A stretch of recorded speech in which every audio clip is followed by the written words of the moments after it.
Hi guys, my name is Alastair Taylor. I'm the head teaching professional here at the PGA Golf Academy at Herons Beach in Blackpool. Today we're going to have a look at two different pin guides and compare them. Very different in design, but let's see how they compare. We're looking at the S55, which is a very traditional looking golf club, against the G30. So when you put them down behind the golf ball, kind of no comparison with how they look. S55 is a much shorter head, very thin top line, very little offset. G30 much bigger, chunkier head, a little bit more offset and a longer face. So we're going to hit 3 shots with each, track them on flight scope, give you some feedback, and certainly maybe give you an idea as to you might be willing trying something that you might not have considered in the past. So we're going to start with the G30. I've already done a full review video on how this club looks, so I'm going to not get too much into that. But behind the ball, looks very chunky. It's a nice high flight. And again, it's not going to be a club that fits everyone's eye, but it's a great performing club, very forgiving. Very accurate with the shots, even on the ones that are a little bit of a miss hit. One last one with this.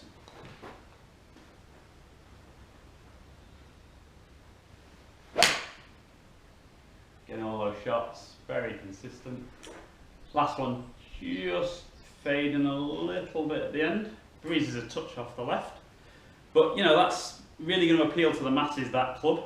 But we've seen kind of more of the tour players using S55. So let's hit 3 shots with this.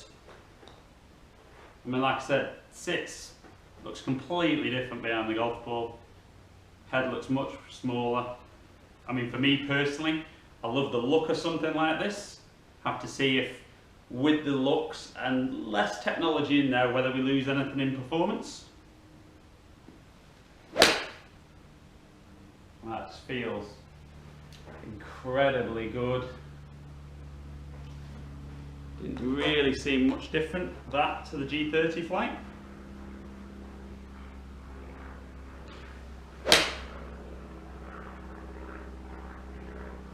Again, great. Maybe it looks a little higher actually than the G30.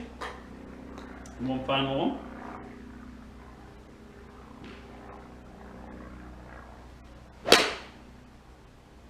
And again, really nice.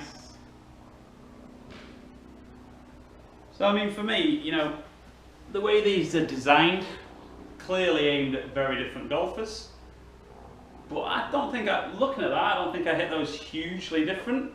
So let's have a look at the numbers on flight scope, see if there was a clear winner in performance wise, and I can give you some extra feedback from there. Okay guys, so looking at the numbers on flight scope, we see the carry distance of 8 yards extra on the S55, which is good. Nearly a full club difference. Club head speed exactly the same, but just fractionally more ball speed. Didn't spin quite as much with the S55, which might be a little bit of a concern for me stopping the ball on the green. Overall, hit the S55 just a little bit higher, and certainly this data wouldn't show it, but I'd certainly feel like I could shape the ball a little bit more with the S55s than I could with the G30. Okay guys, so some interesting numbers there. I mean, for me, I was probably expecting to hit the G30 a little further, but I actually hit the S55 further. 8 yards, so nearly a full club length. Like I said, I think clearly the G30 is a much more forgiving golf club, and I think for the guys who struggle getting the ball in the air, that's probably going to win all day long. But I think S55, for a club that doesn't necessarily look like it'll be very forgiving, I think that was very forgiving. There was one of those that I didn't really get as well as I'd like, strike. I only lost 4 yards, which was great. I mean, for me personally, no comparison on looks. S55 wins hands down. I'm not convinced for my game that I'd necessarily look to go all the way down into 3-iron or something like that. I think I tend to hit my long irons a little bit low, which is where even potentially I might look into something more like this in 3-iron. Give me that ball flight I'm after. I'm obviously only testing on 7-iron, so most guys aren't really going to struggle getting 7-iron in the air. But when you get onto those longer clubs, you know, it's where something big ahead.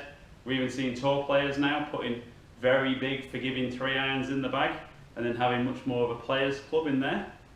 But for me, you know, really impressed with both of them. Was surprised actually how well the S55 did perform, and for me personally, you know, that wins on performance, looks, feel. Won't be for everybody though, and there's obviously different models. We've got S55, Karstens, G30 and I-25s, so there's plenty of scope in there with the Ping iron range that there should be a club that really suits anybody in there. But I think I might have to just have one more go with that one, because, you know, for me, really impressed with how that feels, and I've not really used the S55s much. Looks great. Again, you know, exactly the kind of shot I'd be looking for. But for any of you guys that are looking to come down to Heron's Reach to try any of the Ping range or anything else we've got, give us a call at the Academy. The number's 01253 832 505. Visit the website on www.heronsreachgolf.co.uk. If you want to watch any of our other reviews or any golf swing tips, anything like that, subscribe to the channel up there. I've been Alastair Taylor here at the PGA Golf Academy at Heron's Reach in Blackpool. Hope to see some of you down here in the future. Stay in contact.